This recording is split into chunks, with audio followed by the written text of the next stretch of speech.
Okay, meron na naman po tayong panonoorin. Ito'y galing sa ating Pinas News Insider. Ang title, Bilis ng Karma, umatras si Remulla. Wow, Remulla umatras. Parang bihira ata yung ganun, ano? Tinapos kasinungalingan sa Senado. Nilantad ombudsman. Ayan po ang ating panonoorin at ating bibigyan ng reaksyon at opinyon. Ito ata yung patungkol kay Villanueva na 2015 pa pala yun. Kumaga wala na, okay na. Tapos inopen niya. Sana bago niya inopen, nagtanong-tanong muna siya o nag-search muna siya kung dapat pa bang pag-usapan yun o hindi. Kumbaga napatunayan naman na okay si Villanueva. Tama ba si Villanueva? Correct me if I'm wrong kung sinong senador yon. Laban umawi. Umaga, pagdating ng gabi, binawi. Parang gano'n natin si Remulla, no? Panoorin natin yan para magkalinawan ho tayo. Kung gusto nyo naman ng mura na at mabilis na internet, nandito na ang fiber ni Juan. Maaasahan, kaya tawag na. Baka meron na sa inyong lugar ang fiber ni Juan. Pinakamagandang internet at ang bilis-bilis po kayong tawag doon pag may problema o kaya may mga tanong kayo, ganyan. Fiber ni Juan na, no? A-assist ka talaga niyan, mga kapatid. Okay, eto na. Alamin na ho natin anong meron. Ito ang mga balitang trending at pinag-uusapan ngayon sa mundo ng social media na Gusto ko yung bago. Ito, mga gusto ko yun bago yun. dapat malaman ng taong bayan na pilit iniiba at ayaw di umanong ipalabas ng bayarang media sa publiko. Pero bago natin simula ng balita ngayon sa mundo ng politika sa Pilipinas, kung ikaw ay bago pa lamang sa aming channel, ay please huwag kalimutang mag-like, subscribe at i-click ang notification bell. Gumanda yung deliver ni Madam dito Way back 3 years ago, no? Pero ngayon, medyo mas gumanda. Para palagi kang updated sa lahat pa ng bagong videos na i-upload namin. Yes. At ito na nga mga kababayan. Hindi na itutuloy ni Ombudsman Jesus Crispin Remulla ang planong pagpapadala ng liham kay Senate President Tito Soto na naglalayon sanang agad ipatupad ang 2016 dismissal order laban kay Senador Joel Villanueva. Tapos, ano bang meron? Bakit ang inuuna ninyo? Mga sir lang ito, ano lang ho, ano bang tawag dito? Priority nyo muna sana yung mga talagang itinuturo na. Ito okay na, dismiss na ata yun noong 2015 pa ba yun?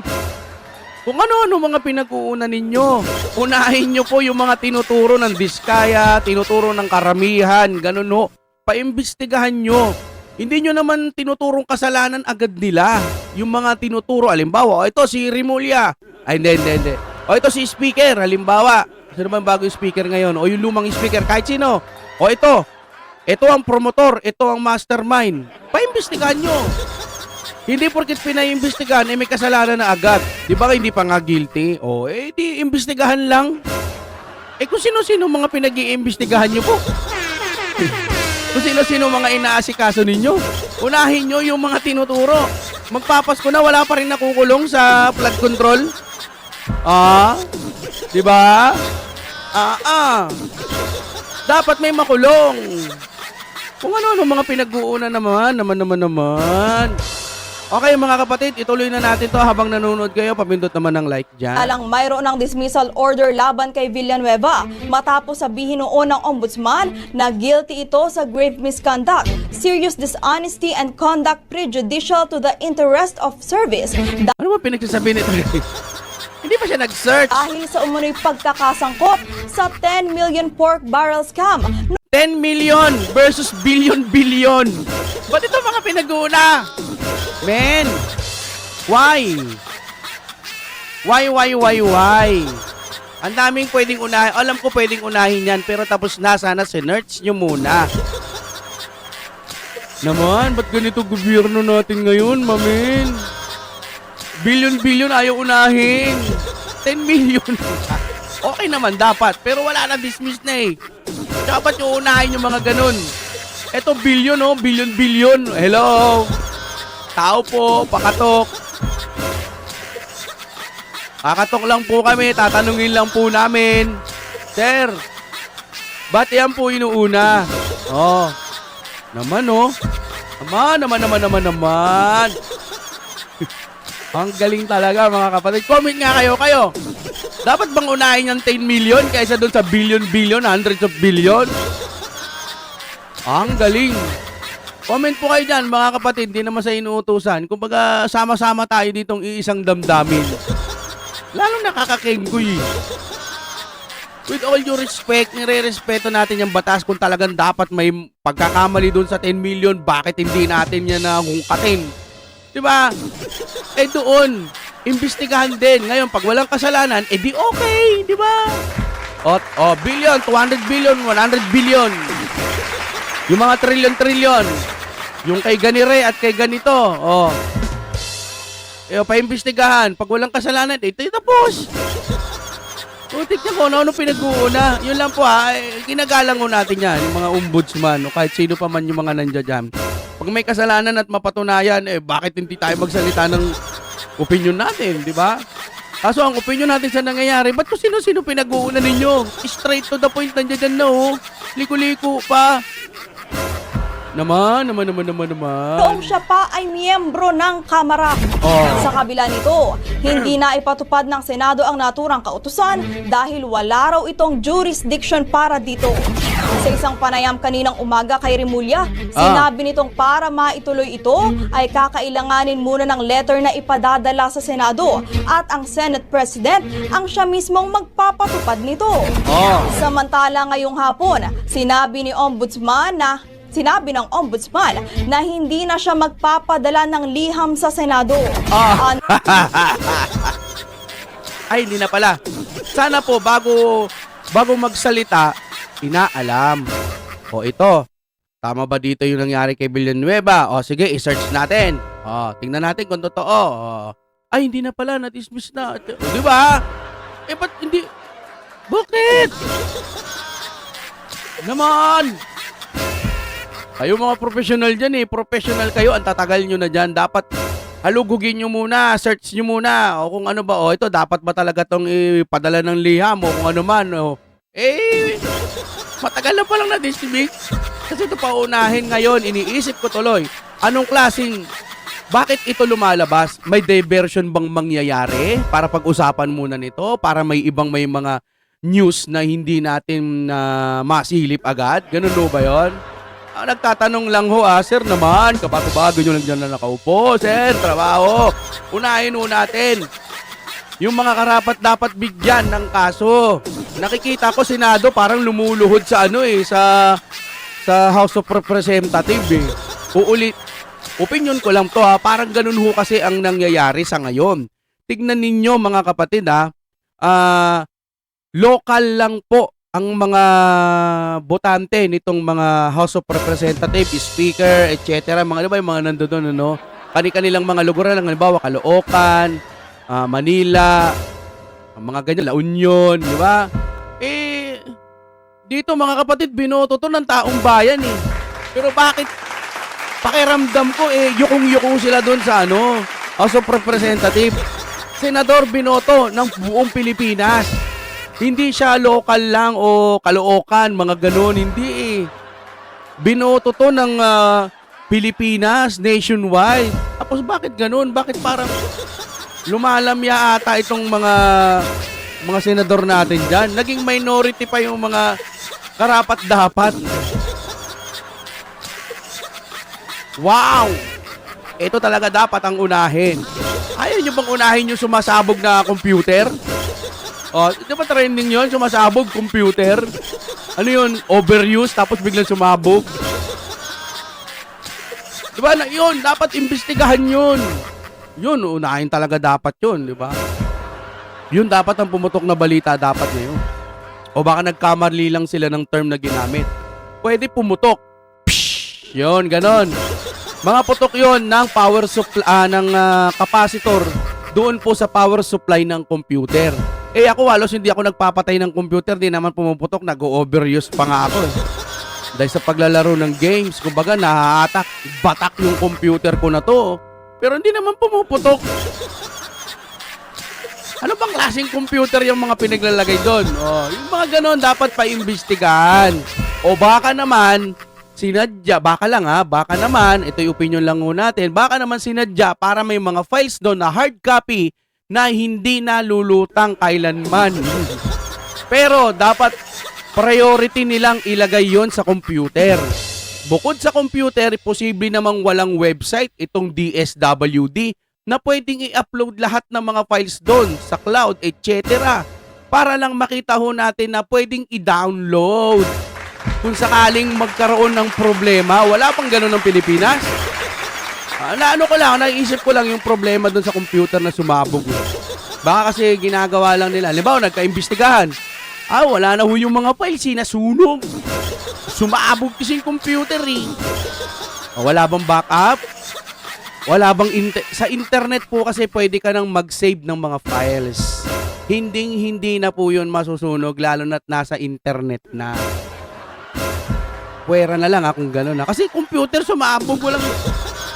Sinearch ko yun, wala eh. Walang computer na sumabog mula noon pa man hanggang ngayon.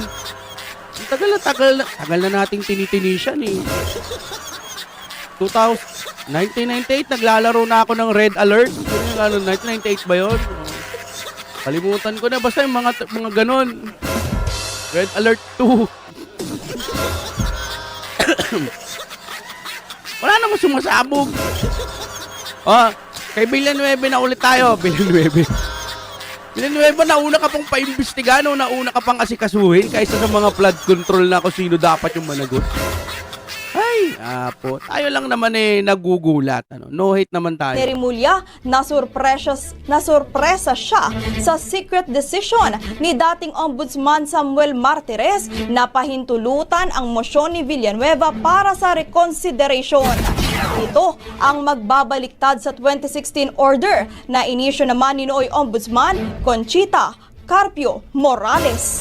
Samantalang matapos banggitin ni Ombudsman Jesus Crispin Remulla na magpapadala siya ng liham kay Senate President Tito Soto para subukang ipatupad ang dismissal order laban kay Senador Joel Villanueva, agad ay nilabas sa publiko ang Ano yun? Pipilitin pa ulit nila? Na-dismiss na tapos uulitin ulit? Alam nyo sa pagkakatanda ko, si Villanueva po kasi umatake din kay Saldico at saka kay Speaker Romualdez. Nung panahon na sinasabi niya yung patungkol po sa inalintulad niya sa vampira para mong pinagbantay ng blood bank si Dracula. Parang gano'n yung pagkasabi niya. Kaban ng bayan, ganyan-ganyan. Yung lamesa nauusog-usog pa nga nun eh. Sino ho nakapanood nun? Bumanat ho yan. Kaya siguro ngayon, pinagagaganyan siya. No? Dapat ho, magtulong-tulong po yung mga matitino dyan sa Senado. Mahirap po kasi kapag may mga senador din na may mga baho. So, hindi tatahimik na lang sila eh. May baho eh. Tatahimik na lang. O kaya kakampi. Pero kapag ikaw ay matino, diretso ka, lalabang ka. Kagaya po ng mga ibang senador natin dyan na lumalaban. Para sa bayan, hindi para sa sariling kapakanan. Tuloy tayo. ng mga resibo na nagpapakitang wala na siyang kinakaharap na kaso sa Ombudsman. Para sa kabuang detalye ng report, ipinakita ni Senator Joel Villanueva ang kopya ng mga resibo na siyang hawak niya na nagpapakita naman na wala na siyang kasong kinakaharap. Alam mo, mga sir, ito reaction video kasi ito, no? Pwede nyo panoorin ng dire-diretso dyan sa description. Dito kasi reaction video. Alam nyo po, siguro kaya nila iniimbestigahan to. Kapag ka ito natanggal, magbabago na yung Pilipinas. Mawawala na lahat ng korupsyon. Kaya dapat siguro ito unahin. Ay, Villanueva.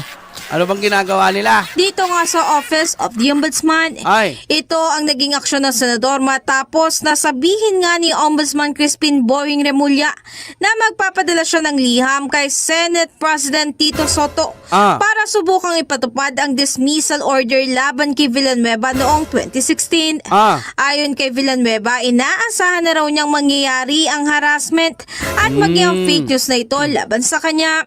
Maalala noong 2016, Ipinag-utos nga ni dating Ombudsman Conchita Carpio Morales Ayun. na alisin mula sa pagseserbisyo sa publiko si Villanueva dahil sa di umano'y maling paggamit nito sa 10 million pesos na pork barrel allocation noong 2008. Ha?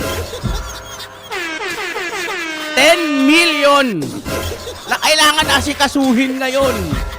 Yung 200 billion na ibinibintang ayaw asikasuhin. May mga 100 billion, mga kung ano-anong billion, higit pa sa 10 million. Bakit ito ang inuuna? Comment nga kayo, kailangan ba talagang ito ang unahin? Wow! Tapos makita nila dismiss na pala. Tapos ngayon balak pa ba nilang asikasuhin? Tanong ulit. Naman, pakiusap lang. Pilipinas, kung pwede bang maging anyong tao ka muna tapos pagbabatukan mo yung mga may mga pagkakamali. Wala na, parang binababoy na tong Pilipinas eh. Bakit ganon? Unahin natin itong mga, hindi, dapat ganito. Unahin natin ng mga flood control. Dahil billion-billion ang nawawala kaysa doon sa 10 million lang ni Villanueva na na-dismiss na pala. Unahin natin ang mga magnanakaw na tinuturo. Eh kaso, Villanueva, paano ba't bigla pumutok to? Ang pinagagawa ninyo? Unahin ninyo yung sumasabog na computer. Yun muna. No, kung paano nangyari, may switch yun sa loob, may fuse pala, switch, sorry. Ano bang pagkasabi ko kanina? Switch ba? Sorry. Fuse pala, sorry. Fuse. Pag naputol yun, wala nang kuryente yun eh. Doon na yun eh. Bakit nagkaganon?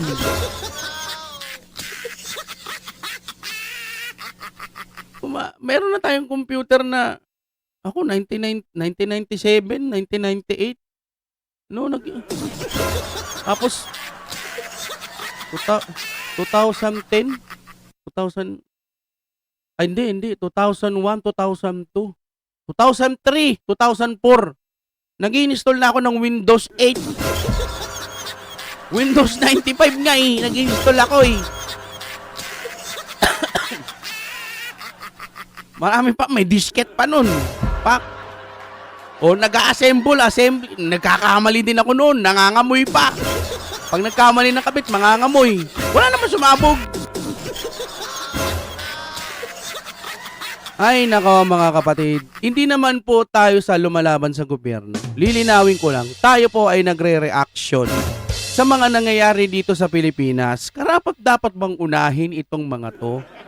Siguro nga, dahil wala tayong alam.